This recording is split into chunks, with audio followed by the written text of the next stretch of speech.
साल था 2004।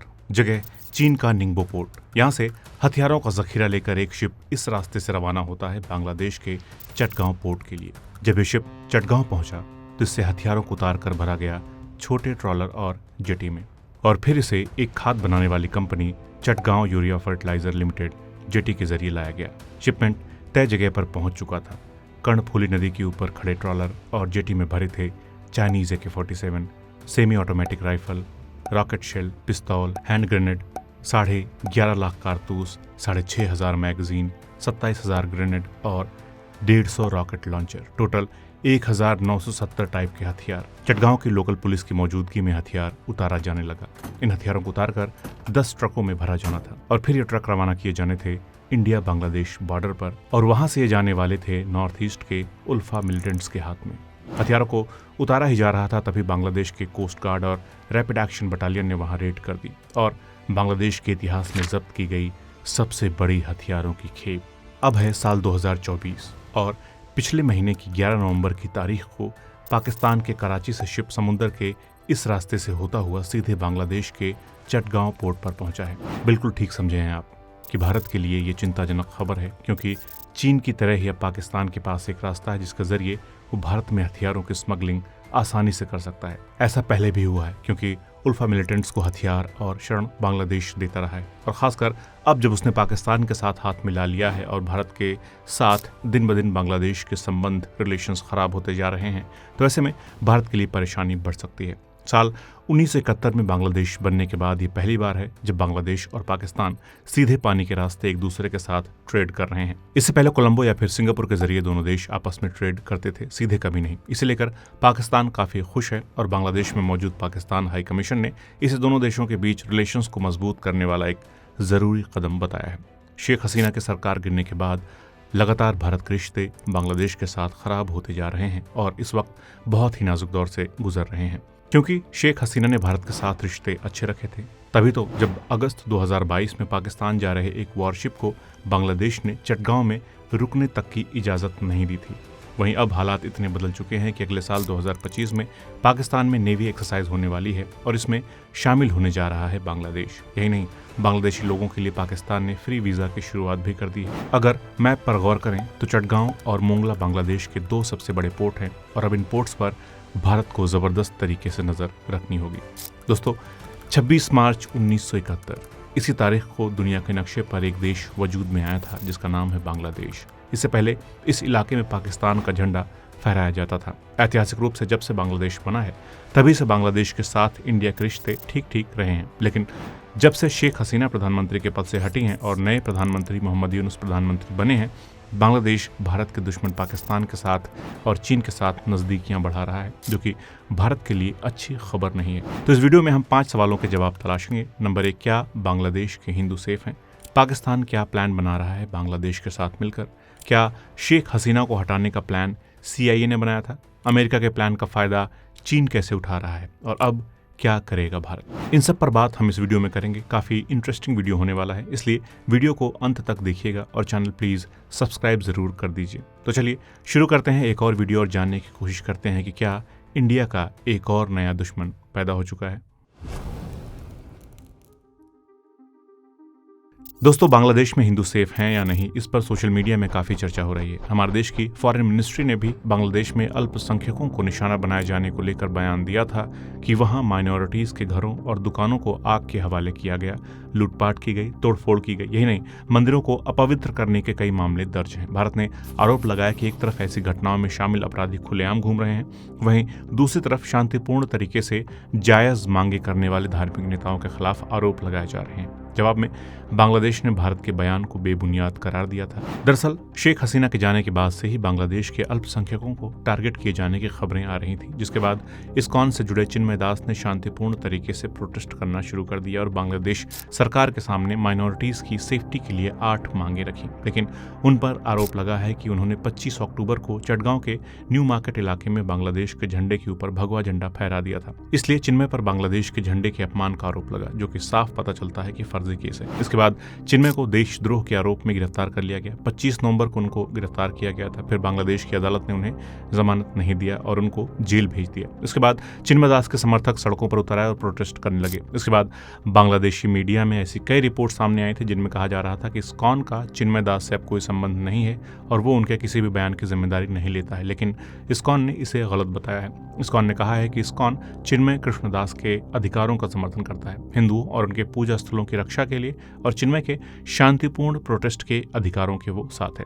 शेख हसीना के जाने के बाद से ऐसी कई घटनाएं हुई हैं जिनसे साफ हो जाता है कि बांग्लादेश और भारत के बीच सब कुछ ठीक नहीं चल रहा है। बांग्लादेश की 17 करोड़ की आबादी में हिंदू 8% हैं। बांग्लादेश में माइनॉरिटीज की आबादी 20 मिलियन के आसपास है, जिसमें हिंदू, बौद्ध और क्रिश्चियन शामिल हैं।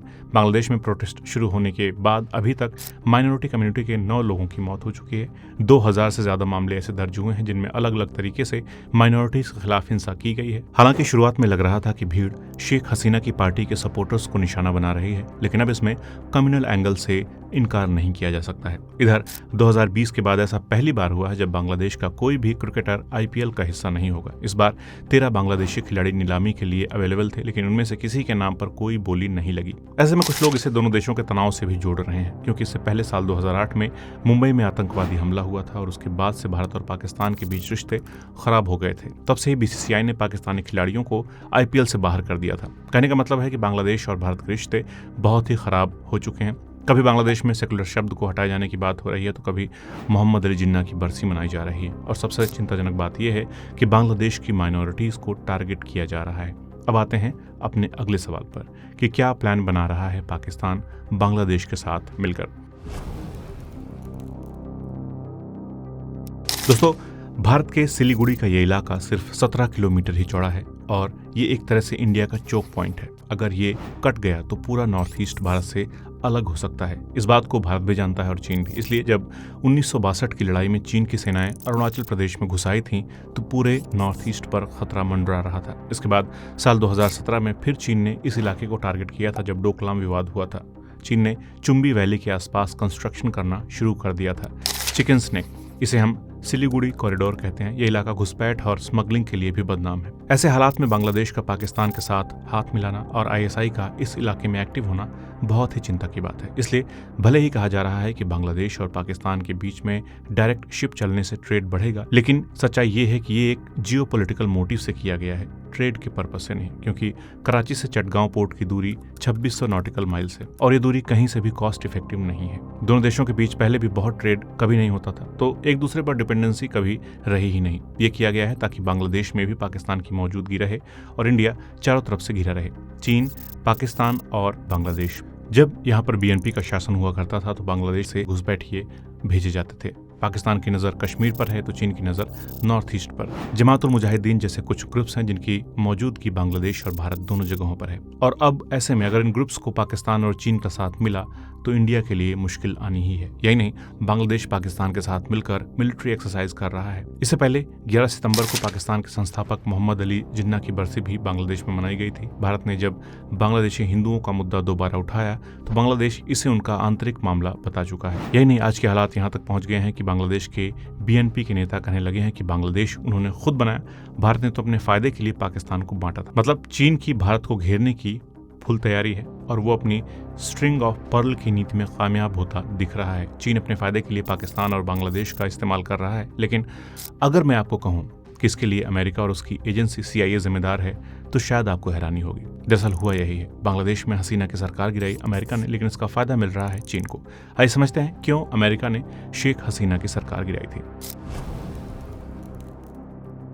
दोस्तों, ये है बांग्लादेश का एक आइलैंड, इसका नाम है सेंट मार्टिन्स आइलैंड। इसी साल मई के महीने में बांग्लादेश की PM रही शेख हसीना ने बिना किसी का नाम लिए कहा था कि एक व्हाइट मैन बांग्लादेश के एक हिस्से में अपना मिलिट्री एयरबेस बनाना चाहता है, क्योंकि पहले भी 3 स्क्वायर किलोमीटर के सेंट मार्टिन्स आइलैंड में अमेरिका इंटरेस्ट दिखा चुका था, इसलिए सभी ने गेस कर लिया कि ये अमेरिका की ही बात हो रही है। बदले में उन्होंने कहा था कि बांग्लादेश में अगला चुनाव शांतिपूर्वक वो होने देंगे और आवामी लीग की सरकार बन जाएगी, लेकिन शेख हसीना ने इससे इनकार कर दिया था। इसकी वजह यह थी कि अगर यहाँ एयरबेस बनता तो भारत और चीन दोनों देशों के लिए मुश्किल होती। भारत अमेरिका की सुन नहीं रहा था। लाख मना करने के बावजूद भारत ने बिना डरे रूस का साथ दिया था, तेल खरीदा था, सपोर्ट किया था, जिससे अमेरिका नाराज था। और भारत चीन के साथ भी एक सेफ डिस्टेंस मेंटेन कर करके चल रहा है, क्योंकि वो जानता है कि इसमें उसका कम और अमेरिका का फायदा ज्यादा होगा। इसलिए चीन को घेरने के लिहाज से भी अमेरिका भारत के लिए बहुत काम नहीं आ रहा था। इसलिए वो भारत पर दबाव बनाने के लिए बांग्लादेश के इस आइलैंड पर एक एयरबेस बनाना चाहता था, लेकिन शेख हसीना ने इसकी इजाज़त नहीं दी।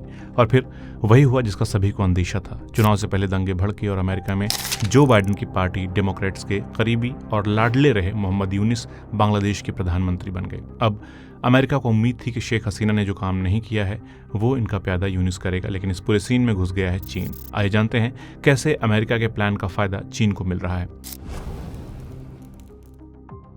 दोस्तों, अगर पूरे एशिया में कोई ऐसा देश है जो चीन के लिए खतरा पैदा कर सकता है तो वो है इंडिया। इसलिए चीन हमेशा से भारत पर दबाव बनाने की कोशिश करता रहा है। इस नक्शे को देखिए, इसे कहा जाता है स्ट्रिंग ऑफ पर्ल। चीन की एक पॉलिसी है जिसके तहत वो भारत को चारों तरफ से घेरना चाहता है। दरअसल एशिया में इंडिया को कंट्रोल कर चीन दुनिया में अमेरिका जैसी धाक जमाना चाहता है। अमेरिका ने दुनिया भर के कई देशों में अपना मिलिट्री एयरबेस बना रखा है और खुलेआम मनमर्जी करता रहता है। चीन ऐसा कुछ करना चाहता था, लेकिन खुलेआम नहीं। इसलिए साल 2013 में वो एक प्लान लेकर आया था। प्लान ये था कि अब वो चीन के अलावा भी दुनिया के कई देशों के साथ सीधे ट्रेड करेगा। जहां ज़मीन से पॉसिबल है वहां रोड बनाएगा, नहीं तो समुद्र के रास्ते बनाएगा। अपने शिप्स के लिए दूसरे देशों की ज़मीन को लीज पर लेगा, वहां पोर्ट बनाएगा, रास्ते ब्रिज वगैरह बनाएगा। जो देश उसे ऐसा करने देगा उसको चीन पैसा तो देगा ही, कर्ज भी देगा, उसे सपोर्ट करेगा। इसे चीन ने नाम दिया था BRI, यानी कि belt and road initiative. Screen पर आप देख सकते हैं कि कैसे चीन पूरी दुनिया में पहुंच बनाना चाहता है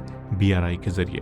अब चीन कर्ज देगा तो बदले में फ्रीडम मांगेगा कि वो अपने प्रोजेक्ट्स पर कुछ भी करे। यहाँ तक तो बात ठीक लगती है, लेकिन चीन क्या कर रहा है कि कुछ छोटे देशों को खूब पैसा कर्ज में दे रहा है, इतने कि वो कभी लौटा ही ना पाए। ऐसे में वो एक तरह से चीन का गुलाम बनते जा रहे हैं। जैसे श्रीलंका का हम्बनटोटा पोर्ट चीन ने 99 साल की लीज पर ले रखा है। मॉन्टेनेग्रो, लाओस, ये ऐसे देश हैं जो बुरी तरह चीन के कब्जे में हैं। इसी तरह पाकिस्तान का ग्वादर पोर्ट, म्यांमार का क्यूक्यू पोर्ट भी चीन ने ले रखा है और अब उसकी तैयारी है बांग्लादेश में घुसने की। पहले ही वो बांग्लादेश में साल 2016 से लेकर 2022 तक $26 बिलियन का इन्वेस्टमेंट कर चुका है। 2023 के अंत तक भी चीन का बांग्लादेश में इन्वेस्टमेंट स्टॉक बढ़कर $1.4 बिलियन हो चुका है। 700 चाइनीज फंडेड कंपनीज हैं चीन में। कपड़े के रॉ मटेरियल और हथियारों के लिए बांग्लादेश पूरी तरह से चीन पर ही डिपेंडेंट है। $6 बिलियन का चीनी कर्ज ऑलरेडी बांग्लादेश के सिर पर है। शेख हसीना की सरकार ने $5 बिलियन की मदद मांगी थी चीन से, लेकिन चीन ने मना कर दिया था, क्योंकि शेख हसीना भारत के इंटरेस्ट को ध्यान में रखकर ही कोई कदम उठा रही थी, इसलिए चीन मनमानी नहीं कर पा रहा था। वहीं खालिदा जिया की BNP जो पार्टी है उसके साथ चीन के रिलेशंस बढ़िया रहे हैं। साल 2016 में भी शी चिनफिंग मिले थे खालिदा जिया से और उनकी तारीफ की थी। इसलिए जैसे ही शेख हसीना की सरकार गिरी, 9 अगस्त को चीन की फॉरेन मिनिस्ट्री ने मोहम्मद यूनिस वाली सरकार का स्वागत कर डाला। चीन के डिप्लोमेट्स को भी स्वेरिंग इन सेरेमनी में बुलाया गया था। कई रिपोर्ट्स में सामने आया कि भारत के इन्फ्लुएंस को मालदीव से खत्म करने की कोशिश के बाद से ही चीन भी भारत के इन्फ्लुएंस को बांग्लादेश में खत्म करने की फिराक में था। इसलिए उसने जमात इस्लामी जैसी चीन समर्थक पार्टी के स्टूडेंट विंग इस्लामी छात्र शिविर को फंड किया था पाकिस्तान के जरिए। 12,000 से ज्यादा बांग्लादेशी स्टूडेंट्स जो चीन के इंस्टीट्यूट्स में पढ़ाई कर रहे थे वो बांग्लादेश पहुंचे थे प्रोटेस्ट में हिस्सा लेने के लिए। गौर करेंगे तो दुनिया के 2 बड़े देश US और चीन दोनों चाहते थे कि इंडिया का इन्फ्लुएंस बांग्लादेश से खत्म हो, और वो फिलहाल होता दिखाई दे रहा है। US को सेंट मार्टिन आइलैंड में ठिकाना चाहिए और चीन को बे ऑफ बंगाल और इंडियन ओशन में अपना एक ठिकाना। चीन पाकिस्तान की पीठ पे सवार होकर इंडिया को घेर रहा है और US इंडिया को सबक सिखाना चाहता है कि रूस से सटेंगे तो कटेंगे। दोस्तों, शेख हसीना के भागने के बाद से ही बांग्लादेश में एक वैक्यूम क्रिएट हो गया है, जिसको भरने के लिए चीन और पाकिस्तान कूद पड़े हैं। लेकिन इसका मतलब ये नहीं है कि भारत के लिए बांग्लादेश में अब कुछ बचा ही नहीं है। इसलिए भारत बार बार बांग्लादेश की माइनॉरिटीज का मुद्दा उठा रहा है।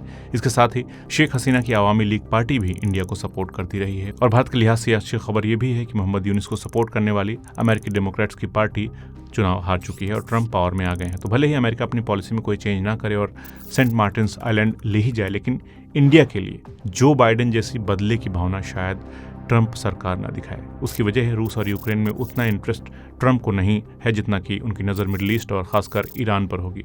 भारत ने $8 बिलियन कर्ज दे रखा है बांग्लादेश को। साल 2023-24 में $14 बिलियन का ट्रेड हुआ है दोनों देशों के बीच। तो इंडिया ने तो सपोर्ट किया ही है बांग्लादेश को, लेकिन पहले नेपाल को, फिर मालदीव्स को चीन भड़का चुका है इंडिया के खिलाफ। अब वही करने की कोशिश कर रहा है बांग्लादेश में।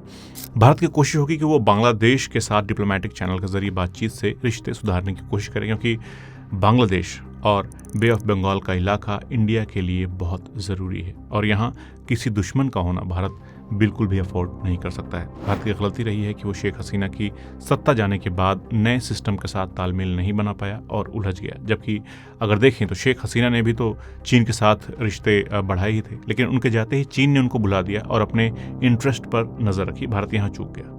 शेख हसीना के भारत में रुकने से और गलत मैसेज गया है। इसलिए भारत की कोशिश होनी चाहिए कि वो रिश्ते सुधारे, क्योंकि इतनी जल्दी पाकिस्तान के साथ ट्रेड नहीं होने लगेगा।